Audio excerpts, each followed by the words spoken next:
Bismillahirrahmanirrahim. Assalamualaikum warahmatullahi wabarakatuh. Asyhadu an la ilaha illallah, asyhadu anna Muhammad Rasulullah. Allahumma sholli ala sayyidina Muhammad wa ala ali sayyidina Muhammad. Kama sholaita ala sayyidina Ibrahim wa ala ali sayyidina Ibrahim bil alamina innaka Hamidum Majid. Sebelum kita lanjutkan kajian kita panjatkan dahulu doa kepada Gusti Allah Ingkang Maha Agung untuk saudara-saudara kita yang telah memberikan sholawatnya, dukungannya kepada channel dakwah ini, ya, atas kemurahan hatinya, ya. Maka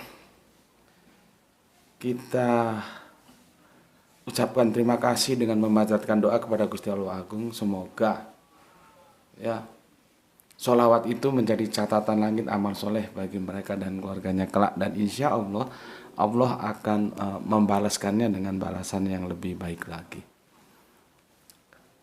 Ya, lewat sholawat itulah ya, channel ini dapat sudah 3 tahun lebih, kurang dikit lebih dikit mungkin ya, 3 tahun atau 4 tahun, 4 tahun belum sepertinya ya, karena presidennya belum berganti. Kalau pemilihan presiden kan per 5 tahunan ya.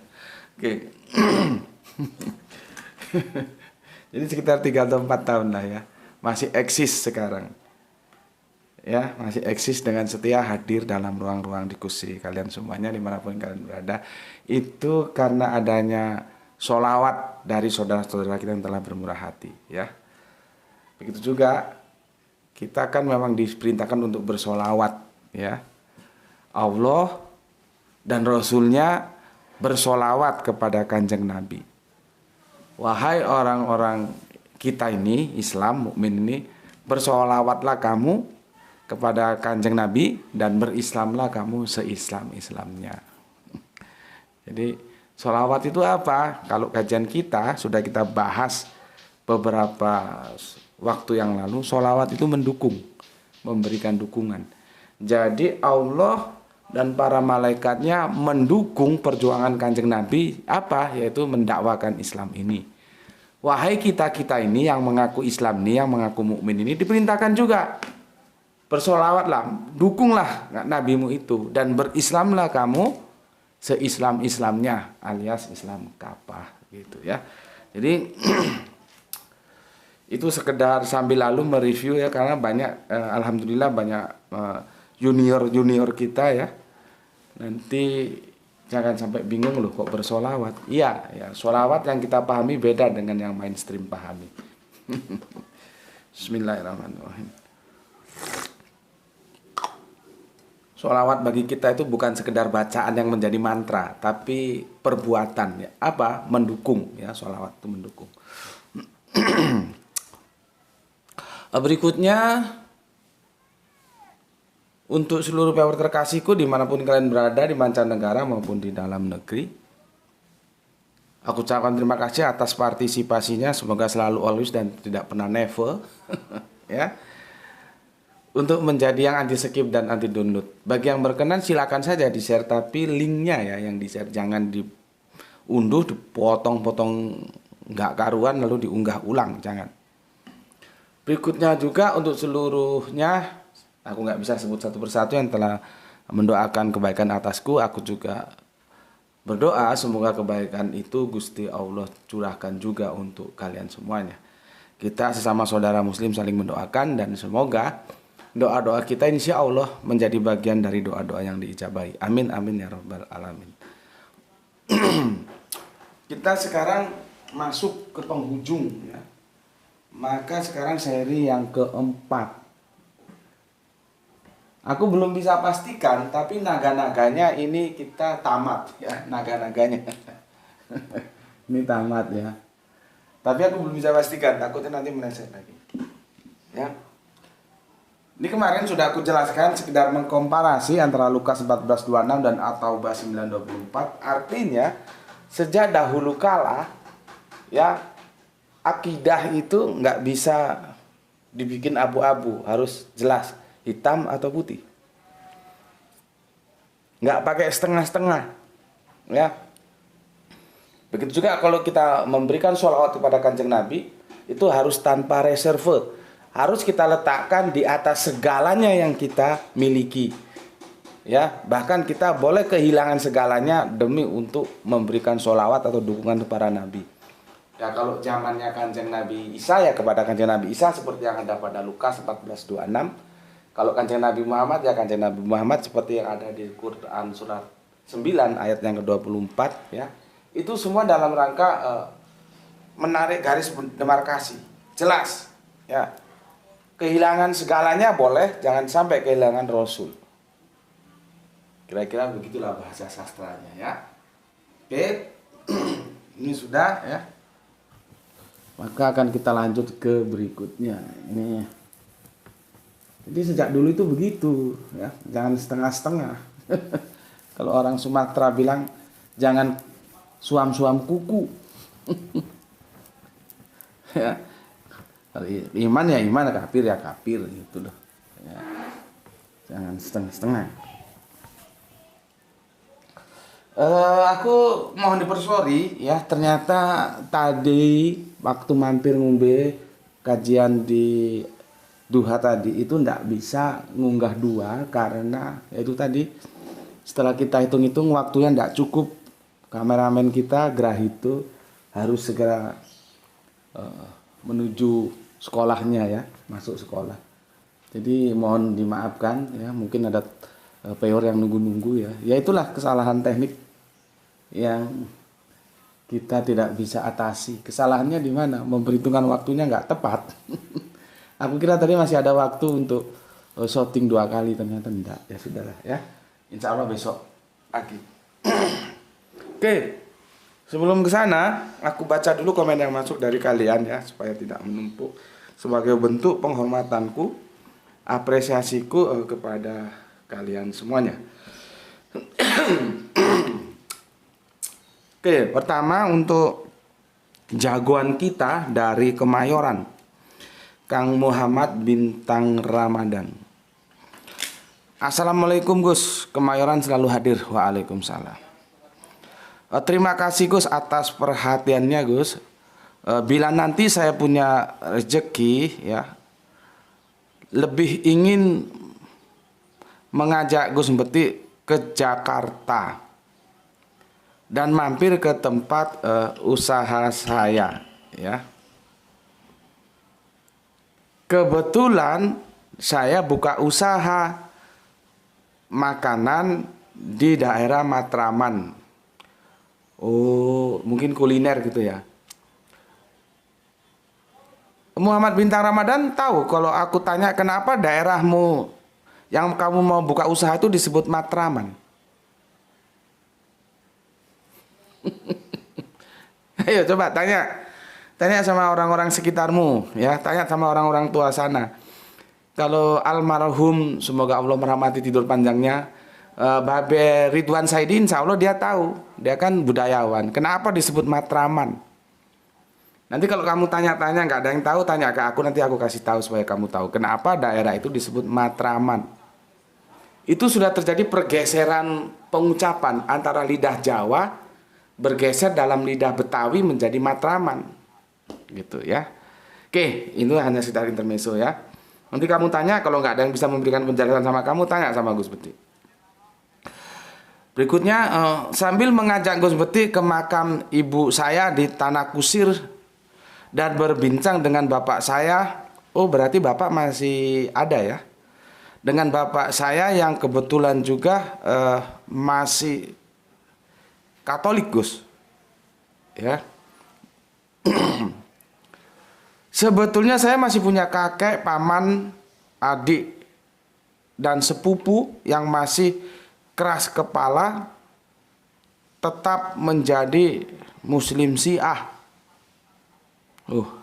Ada ya Muslim Syiah. Ya tergantung Syiahnya Syiah yang mana ya. Syiah itu buahnya. Tergantung Syiah yang mana. Oke ya. Oke lah, nggak perlu kita permasalahkan ya Muslim Syiah.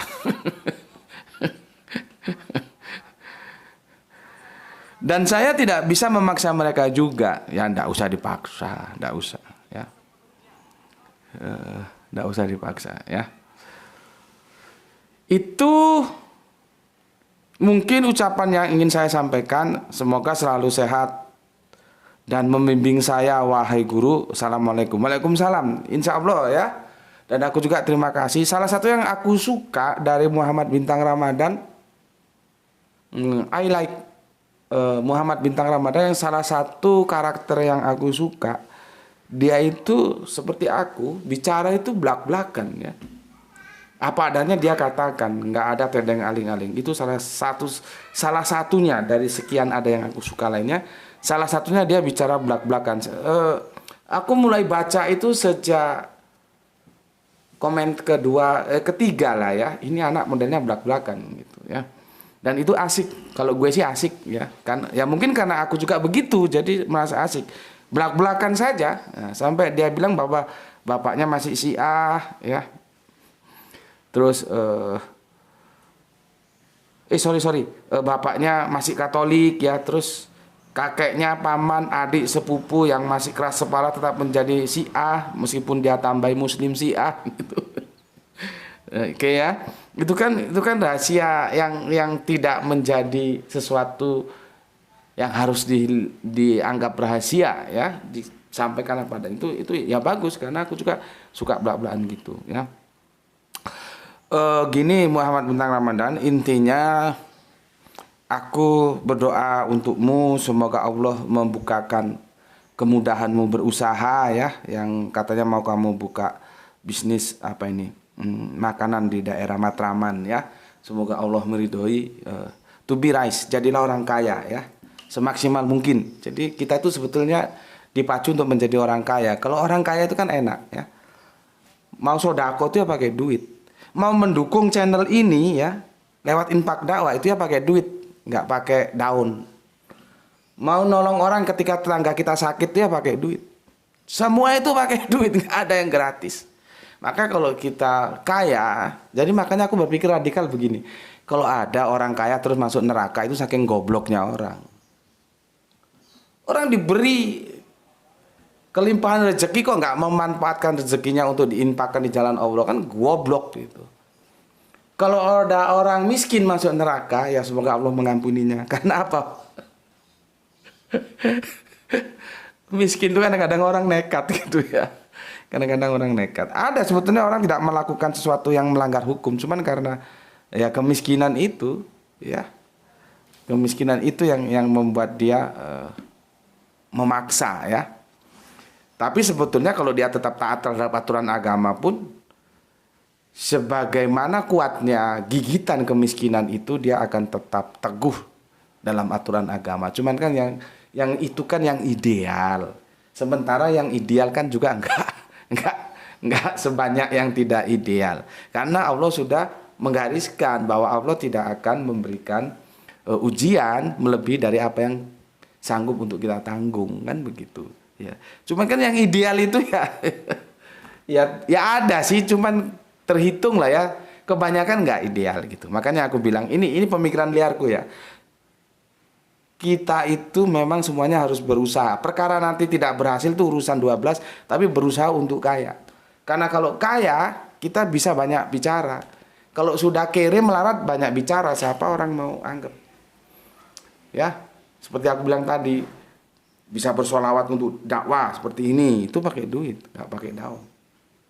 Menolong tetangga yang sakit, menolong yatim piatu. Ada orang bangun musola, bangun langgar, bangun masjid, pendidikan, itu semua perlu biaya. Maka kita harus kaya. Kalaupun nanti usaha ke itu tidak berhasil, yaitu kata lain kata ya. Tapi kerangka berpikirnya harus menjadi mampu supaya kita bisa dengan kemampuan itu menolong, begitu kira-kira ya. Oke, terima kasih Kang Muhammad Bintang Ramadan. Semoga aku nggak tahu ini lagi cita-cita apa sudah dijalankan yang di Matraman ini ya, nggak tahu aku juga, karena dia bilang begini, bila nanti ya kan, bila nanti itu sepertinya sih ini belum, masih cita-cita, dan semoga cita-cita itu menjadi, kalau itu mimpi ya dream come true, mimpi menjadi kenyataan gitu.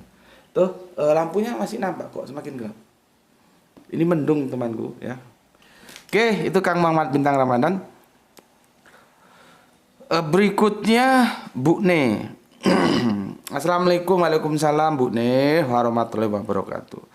Tuan Guru, alhamdulillah ulun sudah mulai memahami bagaimana sikap ulun kepada almarhum ibu. Alhamdulillah ya. Dulu sempat bingung apa maksud perkataan Nabi Isa alaihissalam tentang mengangkat pedang, menjual harta untuk membeli pedang ya. Setelah menyimak kajian menapak jalan Yesus, ulun menjadi paham. Alhamdulillah. Insya Allah selalu hadir Tuan Guru menyimak kajian yang terbaru. Sekarang juga sedang maraton menyimak mengenal Adam. Sholawat selalu untuk channel ini dan semoga Tuan Guru sekeluarga dalam keadaan sehat walafiat. Amin amin ya rabbal alamin. Lihat ini pengakuan dari saudara mu'alaf kita. Dia bilang begini. Dulu ulun sempat bingung apa maksudnya perkataan Nabi Isa alaihissalam tentang mengangkat pedang, menjual harta untuk beli pedang. Setelah menyimak kajian menapak jalan Yesus, ulun menjadi paham. Jadi selama dia jadi kafir, dia tidak paham. Dia pahamnya justru ngaji bareng kita di sini. Dan yang menjelaskan bukan pendeta, bukan pastor, tapi seorang Gus Beti bersama-sama dengan kalian yang bersatu mewujudkan channel dakwah ini menjadi manfaat bagi semuanya. Dan ini juga bukti bahwa aku tidak asal-asalan. Tidak asal ada ayat bisa aku kapitalisasi menjadi peluru untuk aku tembakkan kepada teman-teman Kristen. Oh enggak begitu. Mungkin awal-awal dulu aku menjadi kristolog mungkin seperti itu, ya. Tapi setelah waktu mengajariku untuk bersikap dewasa, tidak begitu. Karena kerangka berpikirnya sudah berubah. Yang menang kalah menjadi benar salah. Jadi kalau misalkan ada kebenaran dalam Bible, entah itu Torah maupun Injil, ya aku terima. Kan aku berkali-kali ngomong, yang Kristen goblok, yang Islam goblok ketika dalam diskusi, entah itu di WA, entah itu di Facebook, ketika berbicara tentang topik ohli-oholibah. Karena mereka sama-sama gak ngerti, dikirain zina di situ bener-bener zina harafiah, itu zina metafora. Karena di dalam perjanjian lama, pelaku-pelaku syirik yang kita sebut musyrik itu juga digambarkan sebagai pezina, gitu loh. Tapi apakah kalian mendapatkan pelajaran seperti ini? Kan enggak. Banyak aku lihat, makanya aku sekarang males dicolek di Facebook, diskusi debat itu ya aku ya apresiasi aja ya, kasih tanda suka gitu ya. Tapi aku nggak pernah masuk di WA juga, nggak pernah buang-buang waktu. Aku sudah melampaui itu semua, nggak mungkin aku mau balik kembali ke situ. Belum lagi nanti ujung-ujungnya sudah nggak saling hormat, yang keluar tuh kebun binatang, yang anjing, yang babi, yang aduh, sembarang. Ujung-ujungnya begitu, entah. Ya, meskipun kita tahu anjing itu memang keluar dalam 2 kitab, baik di perjanjian lama, baik di perjanjian baru, ya. Disusul juga di perjanjian terakhir keluar. Cuman kan penempatannya harus yang tepat dong, ya. Bismillahirrahmanirrahim. Aku ucapkan terima kasih banyak untuk Bu Ne ya, sehingga tidak ada keraguan lagi. Kalau ada ragu silahkan bisa komen, bisa WA ya, tentang bagaimana bersikap terhadap saudara-saudara kita yang kafir ya. Jadi kemarin sudah aku bahas, Allah itu tidak melarang kita berinteraksi terhadap saudara-saudara kita yang kafir untuk urusan duniawi, selama dia tidak mengusir kita, tidak mengganggu kita karena keimanan kita kepada Allah. Boleh, silakan berinteraksi ya. Cuman ketika berbicara akidah itu tidak ada tawar-menawar. Jadi ada batas demarkasinya, di mana kita boleh berinteraksi, di mana tidak boleh berinteraksi gitu. Masalah doa itu tidak boleh. Ya. Itu urusan masing-masing kita kepada Allah ya. Oke. Itu untuk Bu Ne, salam untuk semua keluarga yang ada di Banjarmasin ya. Aku baru sekali ke sana. Itu Bu Ne ya.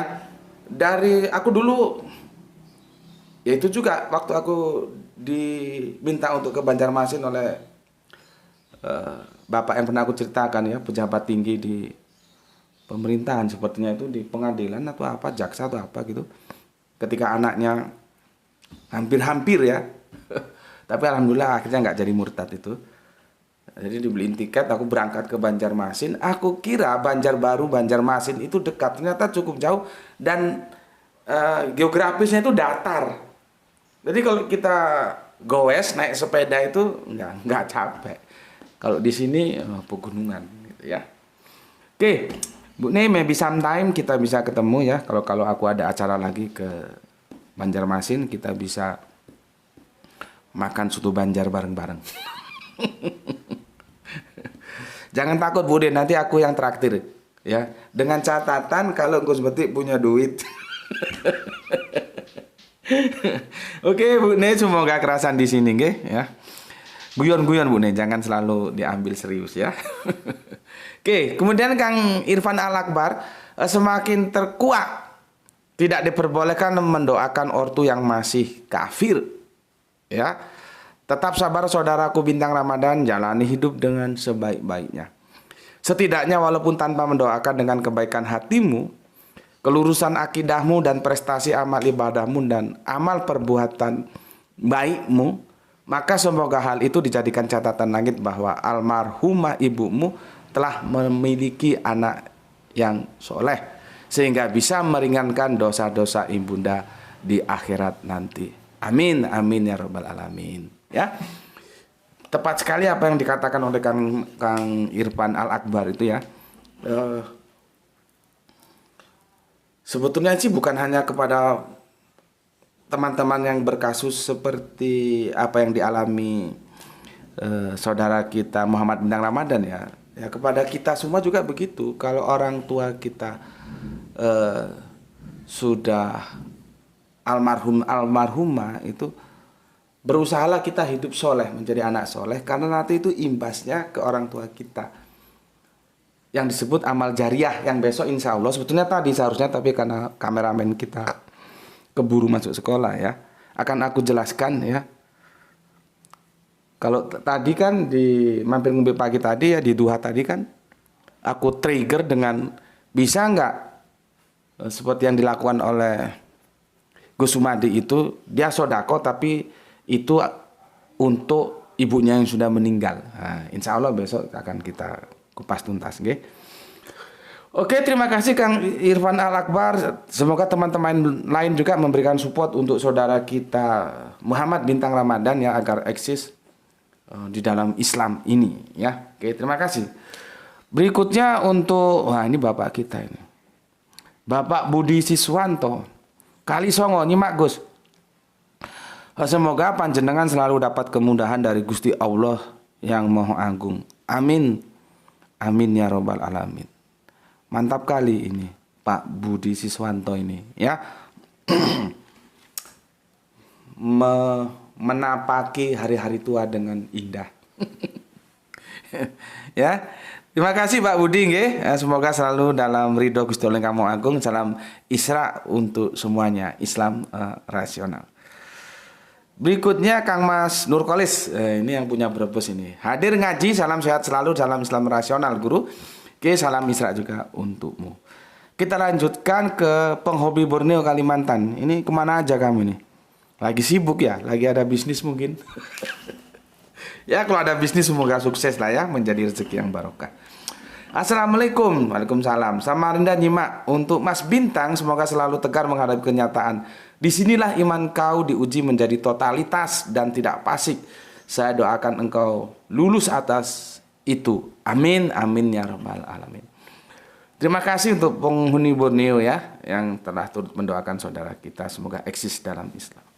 Oke. Berikutnya Kang Sahran Gipari, setelah tayang 1 jam. Oh mantap, cuaca sejuk. Dilanjutkan soleha kita Gispati. Alhamdulillah hadir Tuan Guru. Oke, salam Isra dari Palu. Salam Isra juga untuk semua keluargaku yang ada di Palu. Berikutnya Kang Mas Samsul Yatim, salam Isra, masih menyimak di sela-sela konsentrasi perjalanan. Oke. Oh ada tambahan, keep strong Muhammad Bintang Ramadan. Mantap. Ya, MB Muhammad Bintang Ramadan, mantap. Terima kasih Kang Samsul sudah memberikan apresiasinya untuk saudara kita Kang Mas Muhammad Bintang Ramadan semoga eksis di dalam Islam. Hati-hati di jalan, semoga Allah selalu melindungi perjalananmu dengan sebuah keselamatan. Amin amin ya rabbal alamin. Berikutnya Kang Mas Norman Fadila. Assalamualaikum Gus. Waalaikumsalam. Semoga sehat selalu Gus sekeluarga. Oke, terima kasih. Ditampar pipi kiri, kasih pipi kanan, itu hayalan. Orang gila aja ditampar melaut. Salam misra Gus, salam misra. Kamu tuh ambil contoh kok ya kebangetan orang gila. Aduh. Iya, terima kasih Norman Fadila ya. Salam untuk keluarga di Balikpapan gitu. Berikutnya ini Kang Mas Usman Yunan, Lai Saragi. Assalamualaikum Gus. Waalaikumsalam. Usman Saragi dari Dubai, insya Allah mengikuti kajian ilmiah yang mutakhir ini. Alhamdulillah. Sedikit kenanganku saat ngaji dengan tuan guru kita Gus almarhum Mas Panani berkaitan dengan fikih. Dia melepaskan pertanyaan. Kala itu aku masih SMA kelas 1. Kalaulah anjing kawin dengan kambing kemudian lahir anaknya kambing, halal atau haram? Pada bengong kami, aku nyeletuk lah. Saya Pak. Ya apa jawabannya Usman gitu. Bagaimana mereka bisa kawin Pak? Sepanjang sejarah dunia kehewanan belum pernah antara anjing akur dengan si kambing. Boro-boro kawin. Semuanya yang hadir pada ngakak. Ya itu dia. Tidak semua pertanyaan harus ada jawabannya secara umum ya. Bisa juga pertanyaan dijawab dengan pertanyaan seperti jawaban Usman ini. Oke, lu pinter. Itu kisah 30 tahun yang lalu Gus. Semoga Allah memberikan tempat terbaik dalam tidur panjangnya untuk guru kita almarhum Mas Panani. Amin amin ya rabbal alamin. Semoga beliau mendapatkan kasih sayang dalam tidur panjangnya nggih. Memang salah satu kelebihan guru-guru Al-Qur'anku termasuk almarhum Gus Panani ini adalah sebuah kata sabar. Beliau ini memang dulu guru sih. Beliau kan alumni PGA, Pendidikan Guru Agama. Dulu ada PGA, ada SPG ya, ada STM. Ya, beliau memang PGA. Beliau itu kalau ngajar tuh sabar loh. Aku aja nggak bisa seperti itu. Jadi beliau ngajar itu nulis menjelaskan Al-Quran. Di depannya itu ada yang ketiduran karena kecapekan karena siangnya kerja gitu ya. Dia cuek aja, tetap aja dia ngajar gitu. Kalau aku nggak bisa. Aku ngisi kajian di depanku ada yang tidur, itu tak tendang sama aku. Kamu pilih. Kamu ambil air wudhu, kembali ke sini. Atau kamu pulang tidur di kamar. Karena kalau kamu tidur di sini, ilmunya nggak dapet, tidurnya nggak enak. Mending kamu tidur di kamar, meskipun ilmunya nggak dapet, tapi tidurnya enak. Kamu pilih mana? Kalau aku gitu. Makanya kalau aku diundang di pondok pesantren atau di mana ngisi kajian gitu ya, kami kan biasanya satu hari materi itu satu tim tuh berapa teman gitu ya. Kalau ada yang ngantuk sampai tertidur di depanku, ini teman-teman sudah tahu ini, sudah targetir. Itu bisa ditendang sama Gus Medi. Gitu. Aku ndak bisa begitu. Ketika aku menjelaskan, terus dia tertidur. Mending dia pergi dari depanku. Jangan ada di depan mataku seperti itu. Itulah yang aku kadang-kadang perlu belajar dari almarhum Gus Panani. Gus Panani bisa. Ya mungkin dia memaklumi ya. Kan kami kalau ngaji biasanya malam ya. Ba'da Isya gitu ya. Sampai jam 10 gitu ya. Mungkin dia memaklumi ya. Karena siangnya kerja, cari nafkah. Ada yang ojek online, ada yang ini, ada yang itu. Jadi kami campur-campur. Terus terkantuk-kantuk sampai tertidur gitu. Dia tetap aja ngajar. Yap ala yap alu gitu. Nanti ya itulah kelebihan beliau ya. Sabar, kelebihannya itu sabar. Kalau Gus Meti nggak punya sih ya. Temperamen. Oke, terima kasih. Nah ini mulai hujan, nanti kalau ada noise dimaklumi ya. Karena memang nggak kedap suara ini. Kemudian Kang Rizal Wahyu Rembang selalu hadir Gus. Oke, terima kasih. Jangan lupa tugas kampus ya. Bapak kita Ikhwan Tamim alhamdulillah Tangerang bisa nyimak salam Isra. Oke, terima kasih. Berikutnya Ben Hur Bamas Muljam. Oke, baru hadir kamu ya. Assalamualaikum JM. Oke, waalaikumsalam. Maaf baru komentar. Terima kasih sebelumnya sudah memenuhi request saya. Sama-sama. Semoga bermanfaat dan semoga mencerahkan ya. Baru menyimak kembali. Kemarin waktu seri terakhir Paulus saya baru nyimak ketika siang menjelang sore. Jadi saya nggak komen karena pasti JM sudah mulai bikin video dan komentar kemungkinan tidak terbaca. Nah, sekarang kembali menyimak tema baru dari requestan Mas Bin. Maksudnya Mas Bintang ya. Oke, terima kasih untuk Benhur Bamas Munjam ya. Lanjutnya Kang Mas Joko Kendil ya, Ambarawa Rawu Gus. Monggo Rawu ngaos. Ngaos itu ngaji 30 menit. Oke. Kang Didi nyimak Gus. Oke, terima kasih. Benhur 2 kali ya.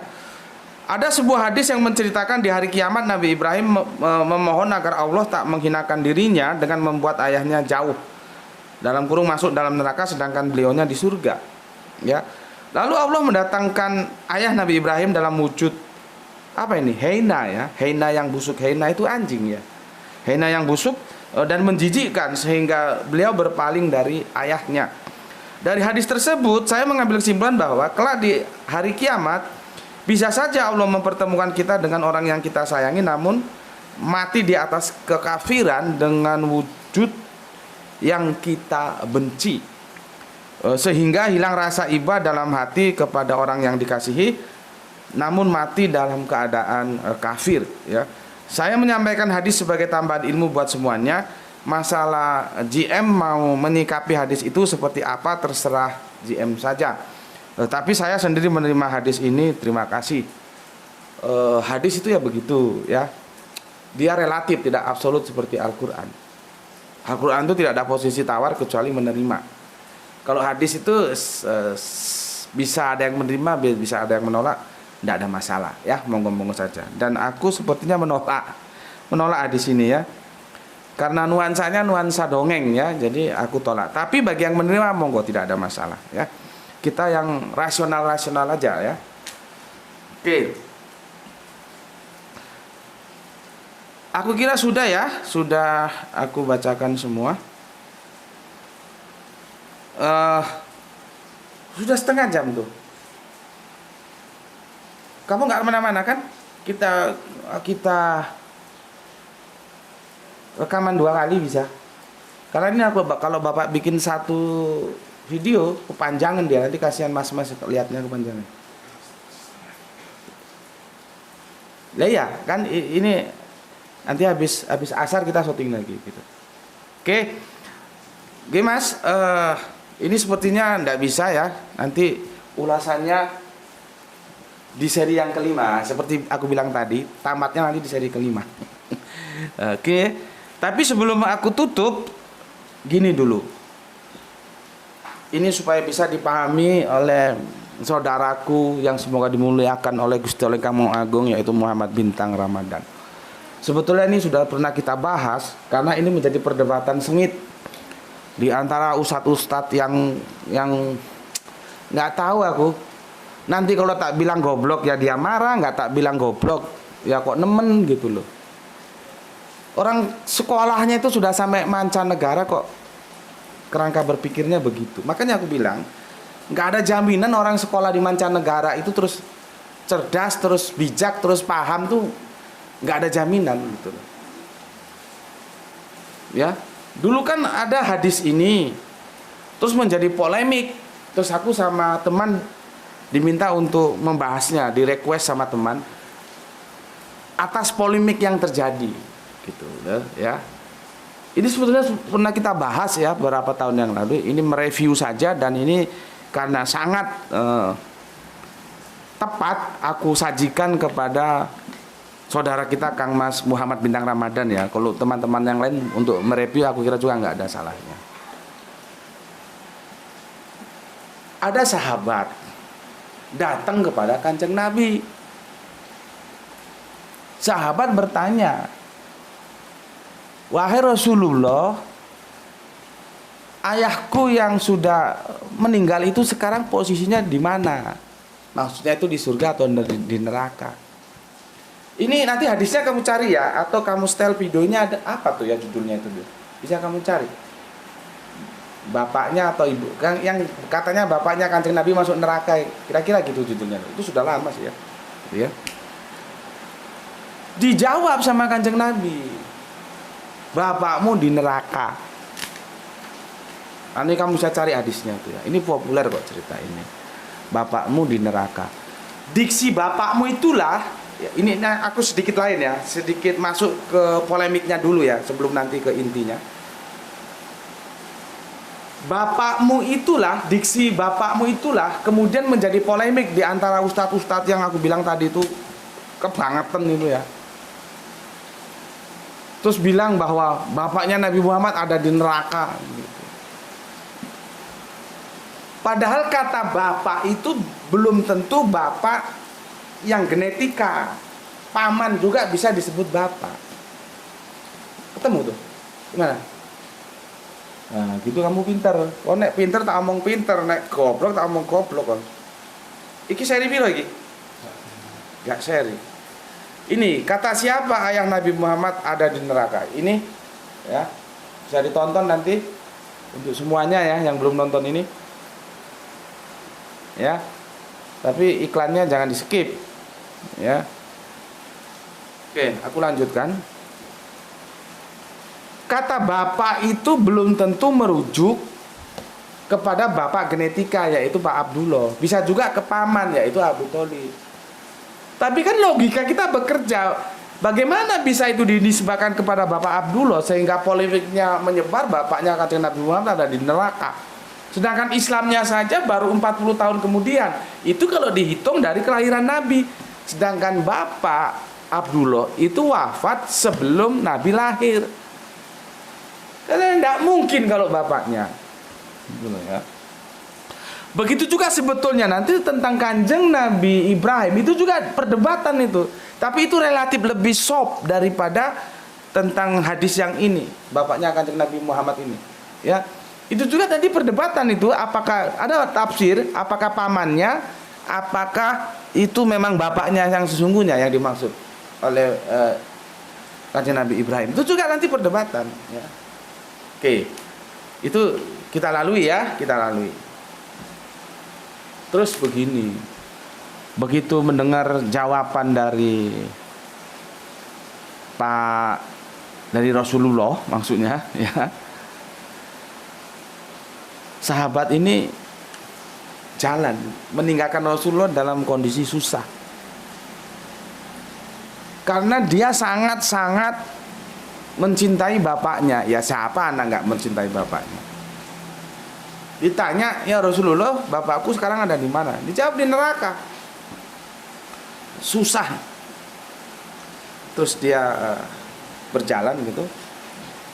Terus entah dipanggil, entah gimana, entah apa Rasulullah mengambil atau gimana gitu ya, atau pas tertunduk gini. Nanti tolong pasnya itu dilihat di hadisnya ya. Aku sampaikan substansinya saja. Ya. Setelah begitu berjalan, setelah susah maksudnya gini. Kanjeng Nabi menghiburnya. Disinilah yang aku bilang, Kanjeng Nabi itu psikolog ulung. Ya namanya juga Nabi.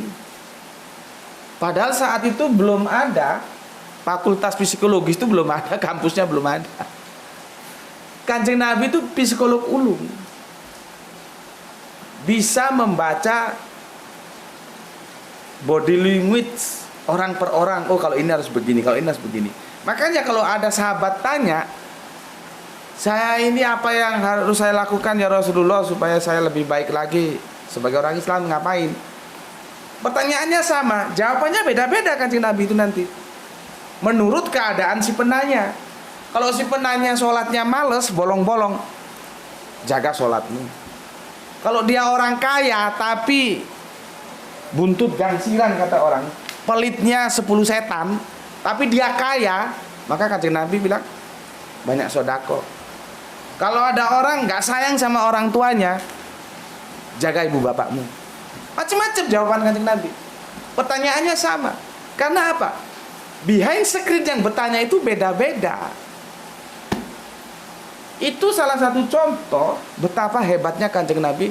Makanya aku menjulukinya psikolog ulung kelas wahid. Begitu juga pada cerita ini. Ketika sahabat itu begitu dikatakan bahwa bapaknya yang dikasihinya, yang dicintainya ada di dalam neraka langsung tertunduk lesu. Bapaknya masih kafir, sudah masuk neraka. Kalau masih hidup masih ada kemungkinan didakwai. Jadi ketika mati itu masih kafir. Ketika begitu Kanjeng Nabi langsung sigap. Kalau misalkan nih ya, aku gambarkan gitu. Sini gitu.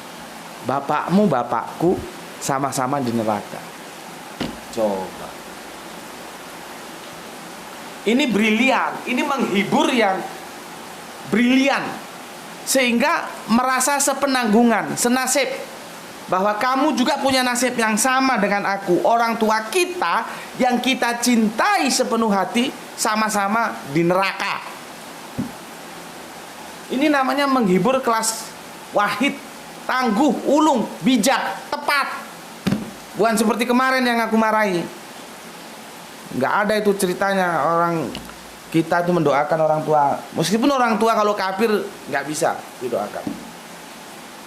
Jadi jangan memberikan penjelasan-penjelasan yang justru itu salah. Nanti kamu dimintai tanggung jawab. Ya. Kalau niru seperti Kanjeng Nabi ini tepat. Ya itulah seperti di awal tadi aku ceritakan, akhirnya perdebatannya kan bergeser. Perdebatannya bapaknya Kanjeng Nabi atau pamannya Kanjeng Nabi yang dimaksud itu yang ada di neraka. Kalau bapaknya tidak mungkin lah, Islamnya aja belum ada kok. Karena hukum itu tidak berjalan surut ke belakang. Ya, masa mau dihakimi dengan hukum Islam orang Islamnya aja belum hadir gitu. Nah, dari itu ya aku mengatakan itu pamannya. Karena paman juga dipanggil bapak di sana. Itu budaya-budaya seperti itu. Bukan hanya budaya mereka. Aku sendiri memanggil pamanku itu bapak. Ya. Jadi begitu. Adik dari ibuku, mamaku, namanya Maksum, ya. Aku kalau manggil Pak. Padahal dia itu ya pamanku, adik dari mamaku. Jadi sebetulnya bukan hanya budaya Arab, budaya kita juga begitu, gitu ya. Nah, inilah sebagai apa ya? Sebagai idol yang harus kita contoh, ya Kanjeng Nabi itu. Jadi gini, teman-teman yang seperti Muhammad Bintang Ramadan dan yang lain-lainnya yang punya kasus yang sama, sudah dikasih contoh penyelesaian oleh Kanjeng Nabi lewat hadis ini. Ya. Kalau dibilang susah ya susah. Orang-orang yang kita cintai kok masuk neraka kok nggak susah. Ya. Tapi ya begitu. Hukumnya begitu. Ya. Kecuali nanti Allah kasih kebijakan itu hal lain. Tapi setidaknya yang ada seperti itu. Ya. Jadi kita apa yang ada aja dulu, ya. Jangan lagi mendoakan orang-orang yang kafir, ya. Apalagi walaupun itu orang tua kita sendiri, nggak boleh, ya. Nanti di seri selanjutnya akan aku jelaskan, ya. Oke. Sampai di sini dulu ya. Jaga Allah, jaga Kanjeng Nabi, jaga Al-Quran, jaga sholatmu. Sampai sekarang nggak ada yang jawab. Aku tanya kan waktu mampir ngombe, bahwa sholat itu pembeda kita yang Islam yang iman dengan kafir. Aku tanya sholat yang mana, nggak ada yang jawab. Sholat tahajud, sholat duha, sholat Jum'ah, sholat yang mana? Goblok kabeh. Makanya aku pesan, kalau sudah diperintah Allah itu dilaksanakan. Allah memerintahkan kita sholat Jumat, laksanakan. Allah memerintahkan kita sholat duhur, laksanakan. Rukso nggak ada ceritanya Jumat bisa merukso duhur. Resikonya nggak sama. Kamu satu kali meninggalkan sholat yang 5, itu hukumnya tidak sama dengan kamu satu kali meninggalkan sholat Jumat. Gitu blok. Disuruh taat sama Allah dan Rasulnya aja kok sulitnya minta ampun. Kalau resikonya tidak sama itu tidak compare, tidak bisa dikomparasi, tidak bisa mensubstitusi karena tidak equal. Ya. Oke, sampai di sini dulu ya. Jaga tadi itu bilang ya, jaga Allah, jaga kandung Nabi, jaga Al-Quran, jaga Islam, jadi bingkai imanmu, sholatmu jaga terus.